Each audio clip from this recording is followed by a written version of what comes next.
Hi there guys, this video we're going to be looking at YouTube thumbnails. So this lesson we're going to look at what is the purpose of a YouTube thumbnail, how to use your thumbnail to increase your click-through rate, and tools to create engaging YouTube thumbnails. So a YouTube thumbnail is normally the first thing that someone notices when they go onto YouTube, or when they search for a result or they type in something to Google, search results appear, they generally are the first thing they see is a thumbnail. So you need to use your thumbnail to capture people's attention so that they click on your videos. The optimum image size of a thumbnail is 1200 by 80 by 720. Your thumbnail should clearly show what the video is about. Use high quality custom images, so you don't want to just grab a screen grab or screenshot of your a certain part of the video. Sometimes you can do that, but then you'd want to edit it a bit and just make it stand out a bit more, increase its quality by editing it, by increasing its contrast and adding some sort of curiosity or making it just pop a little bit more. So you want to, if you're going to use a screen grab, then you want to just edit it out, increase its contrast, saturation, maybe add some text if text works well in thumbnails for your niche. And then you want to make sure that your text, if you do include it, is clear and bold.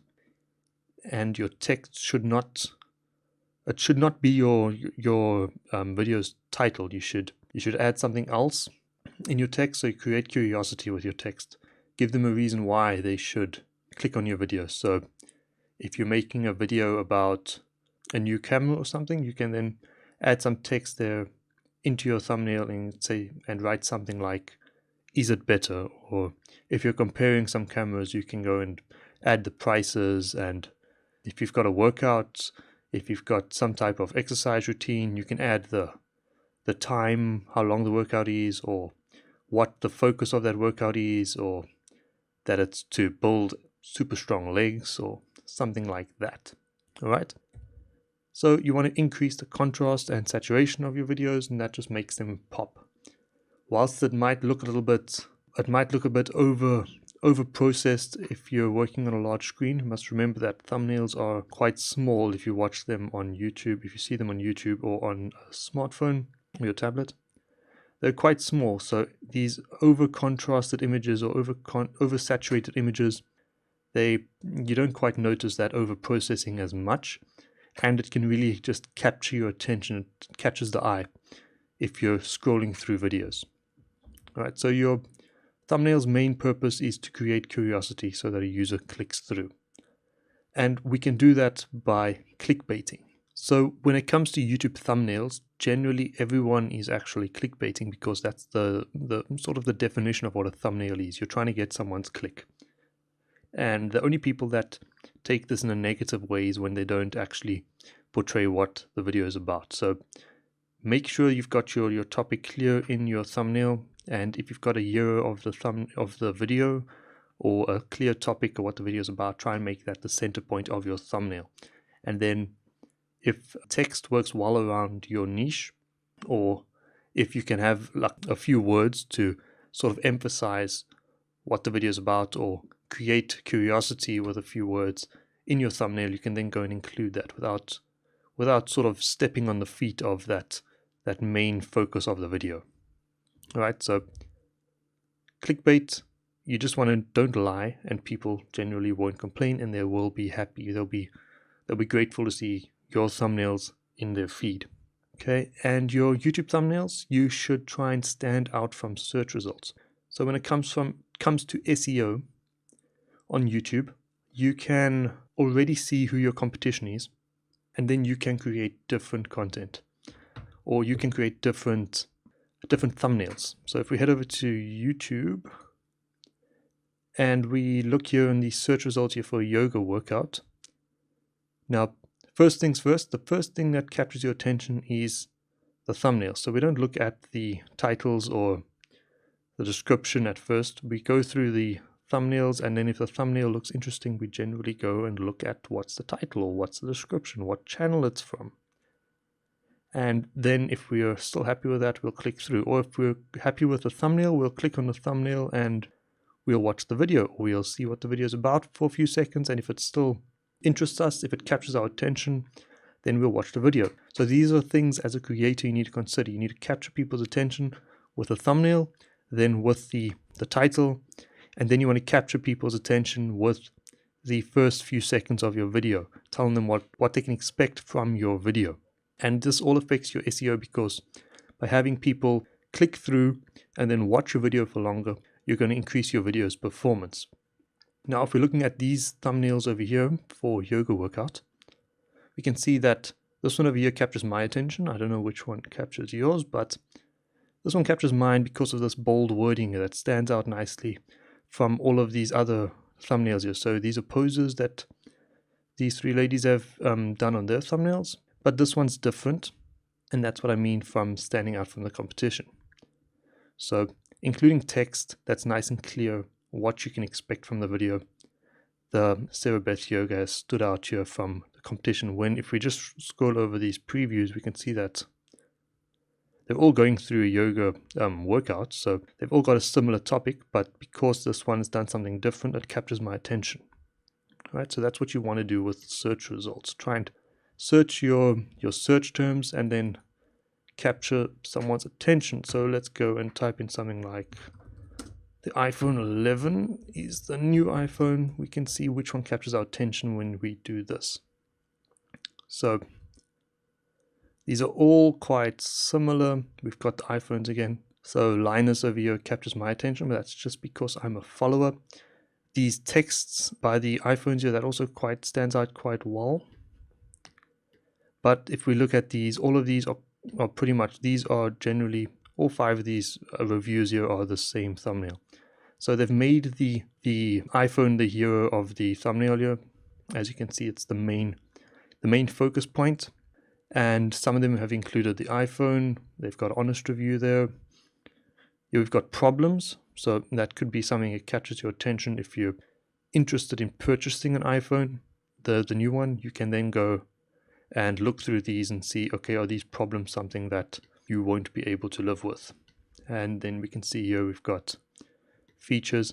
So they've used text here in a very modest way. So we've got finally, that's finally arrived, which means they've been waiting for this for long, and we've got a comparison here with verse. But all of them are using the iPhone as the hero of the thumbnail. That's the main focus point of the video. All right. And you want your thumbnails to be consistent across your videos. That just means that your subscribers or viewers will be able to recognize your videos generally when a new one appears on their feed. All right, so let's go and look at some channels that are doing thumbnails well. Let me just go over here. Genius, they are a music channel. They go over the lyrics of popular songs. And these yellow thumbnails with the artist and the name of the artist, they are synonymous with genius. So if anyone sees one of these thumbnails in their feed, they know exactly what they're going to be expecting. So Machine Gun Kelly's song, I Think I'm Okay. They know, okay, we're going to get the meaning behind what these lyrics are. All right, so you can see that these are consistent around this particular sub-niche that Genius does. So the rest of these videos have got a different style of thumbnail, because these aren't the lyrics and meaning. These are open mic, we've got stories, we've got an interview, and etc. So the lyrics and meaning videos on Genius, we can see, are clearly defined as one sort of thumbnail that anyone will recognize simply by seeing this yellow background with the artist in front of it. Alright, and if we go and look at Matti Hupp here, if I pronounced that correctly, I probably did not. Now he's a tech channel. He also does some photography guides and tutorials. And we can see immediately here tech reviews, GoPro Hero 8. We've got the main focus of the video right here in the center of the thumbnail. And we can also see these thumbnails are oversaturated and also the contrast has been increased. But because these thumbnails are so small, it looks good. It catches your attention. It's bright. It's vivid. It's lively. It draws the eye. So we can see that the GoPro Hero here, we've got the GoPro in focus. We've got the Fujifilm camera in focus. We've got a lens in focus here. We've got the iPhone in focus, a camera in focus. And if we go through here, we've got a versus. So we've got a comparison. We know that this is a comparison between something. And we've got Lightroom, and let's see what's that about. Okay, so that's just before and after. But if we go through some of the other ones, we can see he's used text in a way to capture attention. So you've got a comparison of a $10,000 camera and a $1,100 smartphone.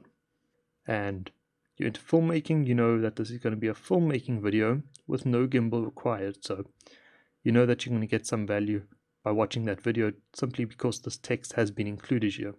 So if this text wasn't here, we wouldn't know what this video is about. But that's a good way of including text, and this text is different to the title, as you can see. If we go to another video here, Tasty, they do a great job at showcasing what food and recipes. So if we look through these, we can see exactly that this video is about these different meals and different desserts and different tasty dishes. So if we see one of these in our feed, we'll know that this is a food related video. It could be a recipe. It could be how to make a certain dish. It could be a compilation. If we've got multiple dishes in an image here, like this one, you can see that could be a compilation, and some comparisons here. So you can see by highlighting what this video is about, you're showing the viewer what they can expect from that video. If we go on to Yoga with Adrian here, we can see that she includes text to highlight what her yoga classes or what these yoga videos are about. So this one right here, we can see upper body strength. We know that this is going to be a yoga class for upper body strength. We know yoga for chefs. We can see that we've got your tension relief, yoga belly. We've got yoga for runners. And all of these texts is being used while it doesn't get in the way of the focus of the thumbnail, which is someone doing yoga. So we can see the yoga mat and the person in the pose. So we can distinguish immediately what this video is about and then define it further by seeing what the text is. So that's capturing our attention as well. All right, and then we've got Gerald Undone. Now, Gerald's a good example of someone that follows a particular theme throughout his thumbnails and his channel as a whole, because as you can see, we've got this purple tint going from his banner onto his face, and then it sticks through his thumbnails here. So not all of them are purple like this one. So that alone might not be what you're looking at, but most of his thumbnails here and his channel in general, you can see this purple theme. And because many of his videos are not quite search optimized, his branding on his channel has to be quite consistent, so that if people do see these in their home feed when they visit YouTube, when they log into, or when they open up YouTube and one of his videos appear, they'll know exactly who this video is from, and if they're interested in watching it, they'll then click that video. Okay, and then a perfect example of a consistent channel layout is by the SciShow. If we look at all of their thumbnails, you know exactly, once you see one of these inside of on YouTube anywhere, that this is a SciShow video, because they've got their branding, their color on as a frame. So they've got the green and orange, and then they've got some text included. So you know exactly what the video is about, you know who it's from, and then you've got the image to capture your attention as well. So why do we get sleepy in cars? And then you've got someone tired behind the wheel, and then you've got SciShow's branding here to keep a consistent theme across all of their videos, because they talk about a variety of different topics, but because they have such a wide audience that are interested in what they have to say, they've kept their consistency through their branding to help the viewers know who these videos are from. Alright, and then a free tool in order to make YouTube thumbnails is Canva. You can use Canva. They're a great tool for most graphic design. I've mentioned them already for YouTube channel art, but you can also use them for your thumbnails. And if you don't have an account, you'll create one and then log in and you'll land on this page. So that's just canva.com. Canva.com. And once you're on this page, you'll just go and type in YouTube. You can either type in YouTube thumbnail or just scroll down and you'll see the optimum dimensions are already selected, 1280 by 720. And now a canvas will open, and this is now your thumbnail, and now you can choose what you want to include on your thumbnail here. So you can scroll through some templates, or you can start from scratch, or if you have a rough idea of what your video is about, you can possibly type into the search bar here for an example of the template and then start from there. So if you have a recipe video, you can then go and select, let's go and take this one over here. We could have a video that's comparing two different salads. And now we'll just go and say something like, I don't know what salads are called, Caesar salad versus, or just Caesar versus chicken. No, I don't know what really salads are called, so we'll just go with something like that. And now this circle is a bit too large for this text, so just go and move things about here. I'll actually change that to a square. Go to elements here. Let's just do this quickly. It doesn't have to be perfect for this example. You can play around with this on Canva when you get the opportunity to. As I said, this is a free tool, so anyone can use this. It's online based, so you can use this wherever you are. You don't have to download it to a computer. And then let's just minimize that size a bit so you can get a bit more of the food in the image or in the shot. Right, is that quite central? That's good. We can then either maybe just let me grab that box, please, and then just decrease the transparency just a bit. Maybe make this text stand out a bit further by making it. Oh, that purple's quite nice. Increase its darkness slightly, maybe. Alright, now this is just a bit of a quick little go at what we can do with this. And now to increase the saturation on Canva or the contrast, we can just select one of these images. Click the adjust button at the top here, and then we can just increase that saturation. So you can see now how much more that pops. It looks a bit overdone because this image is quite large on our screen now, but once we zoom out a bit more, we'll see that it actually just makes it pop really nicely. So we can increase the contrast and the saturation on the image on the right as well. And there we go. So that looks really overdone, but what we can do with this is we can go to the zoom button and then let's go down to 25. And now you can see that really captures the attention. That's roughly the size of a thumbnail on YouTube.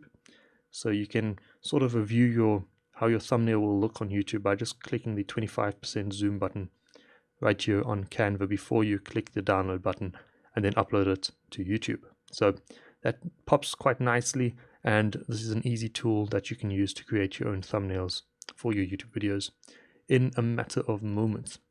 Alright, so Canva you can use for free. If you want to go with a more advanced tool, you can go for Adobe Photoshop, but that is a paid option, the Adobe Creative Cloud. But as I said, the Canva provides a much easier interface for people that are not familiar with graphic design. If you have never used Photoshop before, Canva will be a much easier learning curve. But if you're familiar with graphic design software and Photoshop or the Adobe suite, then Photoshop will most likely be a better option for you than in the long term for creating your thumbnails. Okay, so in summary, You want to create curiosity for a higher click-through rate on your videos. Increase the clarity of your thumbnails with higher contrast and by using clear text when applicable. So if you feel that text will add some value to your thumbnail, if it will create curiosity, then you can go ahead and add a bit of text, a few words, not too much, and don't just copy the title and include that in your thumbnail because your title is already there. It's not adding any value. All right, and then spy on the competition and make your video stand out. So that just means looking at the other search results, seeing what people are doing in the top search results, and then making a video that'll stand out from those search results when you do start ranking for your specific search terms and keywords. Okay, and Canva is a free online tool that you can use to create beautiful YouTube thumbnails in a few minutes. All right, that's it for this lesson. I will see you in the next one.